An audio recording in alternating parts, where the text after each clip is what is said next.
Vamos aqui falar dos números da nossa economia, porque o IBGE soltou agora de manhã o resultado do PIB do segundo trimestre.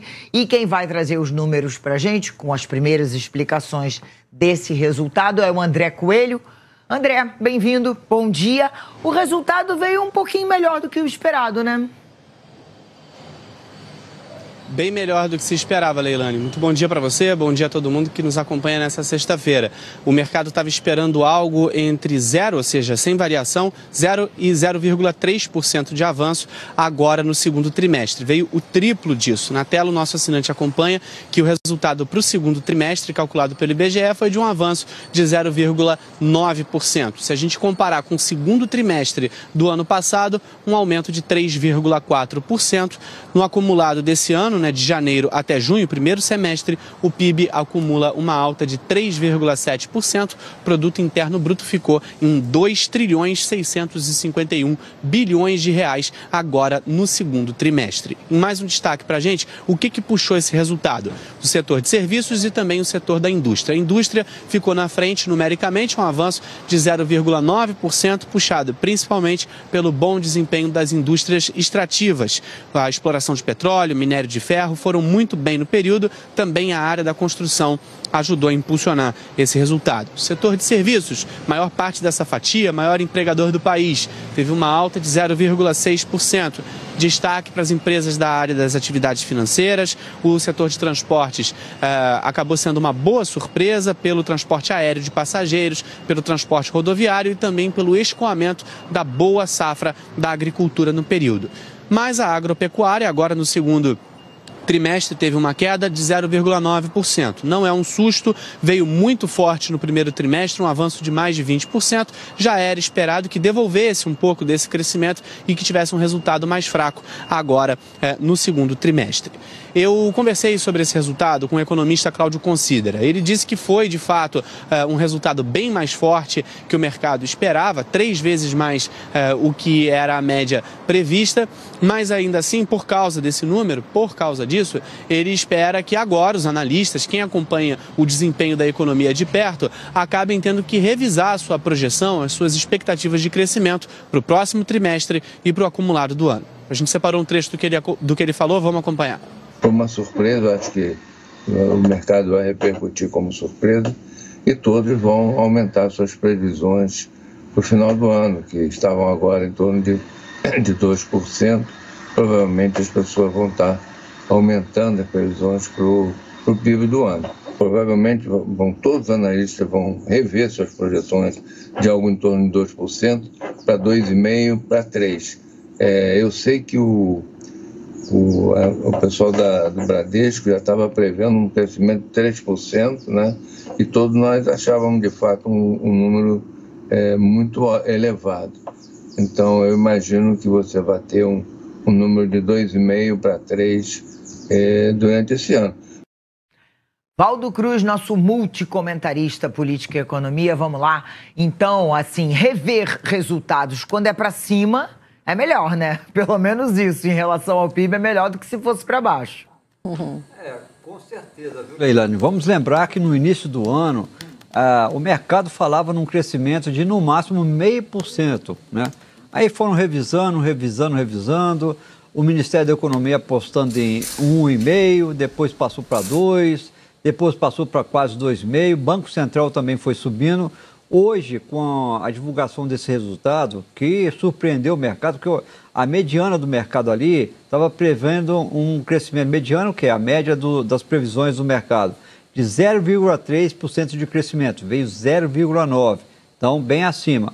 É claro que se você compara com o trimestre anterior, houve uma desaceleração, porque a gente cresceu mais forte no trimestre anterior. Mas, diante das previsões de que a desaceleração teria sido maior, não foi. Foi bem menor do que estava se estimando. E, com isso, hoje de manhã, o secretário executivo do Ministério da Fazenda, o Dario Duriga, já disse, olha, no mínimo vamos ter um crescimento de 3%. Essa avaliação, o mercado já está começando a apostar realmente na possibilidade de o país crescer 3% em 2023. É bem melhor do que aquele 0,5%. Tinha gente que achava que ia crescer até menos que 0,5%. Reflexo disso, Leilani, nós vimos ontem o dado do desemprego sendo divulgado ficando abaixo de 8%, 7,9%, o que também é outro dado muito positivo. Isso mostra que o país, apesar de estar num processo de desaceleração, muito por conta da inflação alta, o Banco Central teve de subir a taxa de juros, agora, inclusive, começa um processo de redução. Mas como o crescimento está mais forte do que o previsto pelo mercado, aí fica aquela questão. Quando o Banco Central vai parar de reduzir os juros?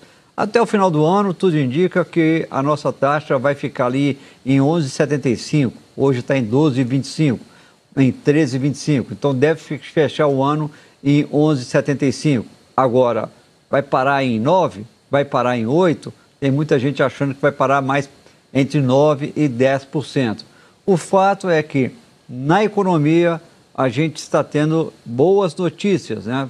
Uma notícia positiva é que a indústria respondeu por boa parte, indústria e serviços principalmente, responderam por boa parte desse crescimento desse trimestre. Notícia positiva agora, para a gente crescer mais, Leilani, vai depender do ajuste das contas públicas. Aí é um desafio para o ministro da Fazenda e também, Dani, para o Congresso Nacional.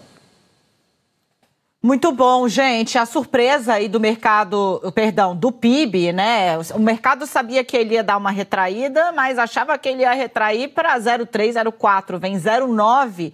Óbvio que está tendo repercussão com os dados e aí a gente vai falar com ela, né? Nossa parceira de valor, notícia de valor, parceria Globo News Valor Econômico, a Malu Filgueira já está aqui para a gente. Malu, primeiro, né, eu queria que você trouxesse indústria e serviços puxam esse resultado do PIB para bem melhor, o dobro do que o mercado estava precificando. Quais são os fatores que deram essa estimulada nesses dois setores? E assim, indústria é um setor que estava sofrendo muito na economia. O fato dela ter dado uma puxada para cima indica o quê? E mais, né? Acha que vai ter implicação, por exemplo, o Boletim Focus da semana que vem já deve trazer uma projeção de PIB mais animadora para esse ano e para o próximo? Oi, Dani, bom dia a todos. Pois é, teve essa surpresa aí, indústria, um lado ali um pouco negativo que foi investimentos ainda fraco, mas indústria e serviços puxado também na ponta pelo consumo das famílias, né? Se as famílias continuam consumindo e as empresas continuam consumindo, indústria e serviços continuam produzindo. Então esse foi o ponto positivo. Hoje a gente vê a Bolsa subindo 1,5% e o dólar caindo quase 1%. Nessa repercussão positiva de PIB. O presidente do Banco Central, Roberto Campos Neto, está num evento em Washington, também já comentou esse resultado de PIB, chamando de uma surpresa bastante positiva. E o mercado repercutiu hoje, considerando que ontem tinha um desânimo geral com o orçamento, né? O plano de orçamento do governo federal tem ali um aumento de despesa real, né? Um aumento real de custos de 1,7%, e isso, os analistas começaram a considerar que o plano é muito otimista para o governo, de fato, zerar o déficit, que é o objetivo do ano que vem. A gente vê despesa aumentando e receita caindo esse ano, então alguns economistas chamaram de irrealistas o número do orçamento, tinha dado ali um mau humor geral no mercado financeiro ontem, então hoje esse PIB anima, já que a atividade econômica mais forte pode ajudar a pagar as contas. Obrigada, Camila. Eu pego daqui para a gente fazer um girinho, voltando a falar sobre os ataques do dia 8 de janeiro. A PF avança em várias frentes e os primeiros réus flagrados no 8 de janeiro, presos em flagrante, atacando as instituições. Os 3 primeiros réus serão julgados. A ministra Rosa Weber marcou as datas dos julgamentos. Eles serão feitos em sessões extraordinárias do Supremo Tribunal Federal. A presidente do Supremo, Rosa Weber, marcou para os dias 13 e 14 de setembro pela manhã, portanto, numa sessão extraordinária, os julgamentos dos 3 primeiros réus. Um deles, por exemplo, foi preso pela Polícia do Senado, era ex-funcionário da Sabesp, estava atacando as instituições. A ministra Rosa convoca as sessões extraordinárias presenciais, ou seja, não vai ser julgamento virtual, vai ser presencial. Os ministros vão trabalhar de manhã e depois continuam a pauta ordinária, ou seja, a pauta que já estava preparada para os 3, para a tarde, né? Veja que com isso Rosa Weber vai incluir que na gestão dela, ela que está se aposentando neste mês de setembro, já é setembro, já é 1º de setembro, né?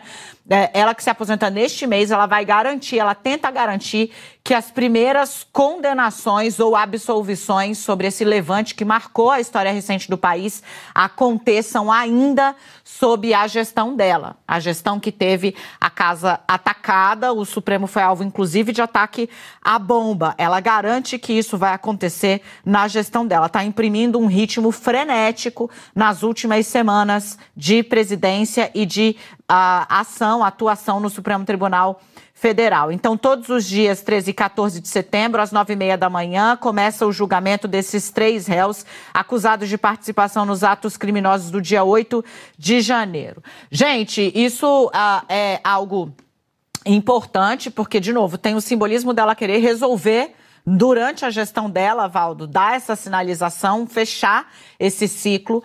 Há ainda, claro, a sinalização que vai vir para frente, explicando aqui, né? A PGR fez as denúncias de baldes, digamos assim, de acordo com ali a gravidade ou o entroncamento que dava para cada um desses presos, mas o ministro Alexandre de Moraes, na hora de analisar a denúncia, ele fez decisões para cada um desses integrantes. Então, são 1.300 denunciados, 1.300 processinhos, tá, que o Supremo vai começar a julgar a partir de agora esses 3. E aí, gente, é o seguinte, condenado pelo Supremo, condenado está. Entendeu? Acabou, que é ali o teto da judicatura nacional.